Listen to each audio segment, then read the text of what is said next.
All right, the numbers are streaming in. Let's help you make sense of it all. Let's get you some analysis then of the results, well, at least at this stage as they are coming in. And I'm joined now by political analyst Kgothatso Shai. Good afternoon. Thank you for joining me, Kgothatso. So just give me your main headlines of what for you is the story of election 2021.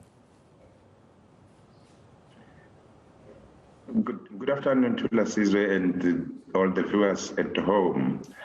Just a quick one. I think one of the notable observations to be made out of the 2021 local government elections is that in as much as the ANC has managed to retain the support of the majority of the voters, the reality of the matter shows that there is a shake-up of the country's political landscape, more especially in the urban areas, but also to a greater extent in the rural areas. What we will notice is that, as you have hinted in the past few minutes in your report, is that indeed in the typical rural provinces, especially your Limpopo and also Mpumalanga, the ANC continues to dominate the political landscape. But at the same time, there is also an indication of the decline of support, especially in the urban areas.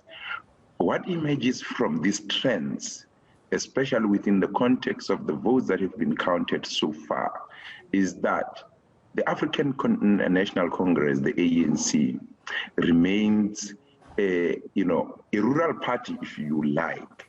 What this also shows us is that the majority of the voters in the rural areas, the rural provinces, the typical rural provinces, such as Limpopo and Mpumalanga, are not really much concerned about the manifesto of a political party, but they are also not concerned about the moral decay that has been experienced in the country as reflected within the government cycles in terms of corruption and other unethical practices. But the majority of the voters, their decision, especially in the rural areas, is largely driven by questions of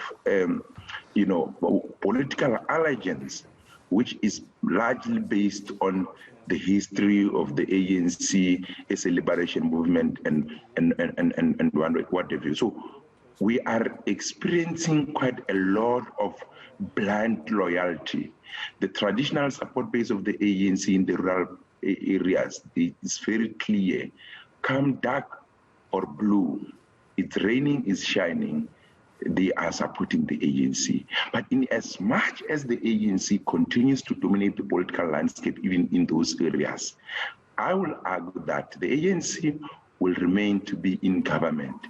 But gradually, the voting patterns, even the support as it declines, it shows that the ANC is the greatest loser in this election, because in as much as the ANC has retained the majority of the wards countrywide, the independents, the EFF, the GA, and other opposition political parties have really taken some of the proportional representation seats.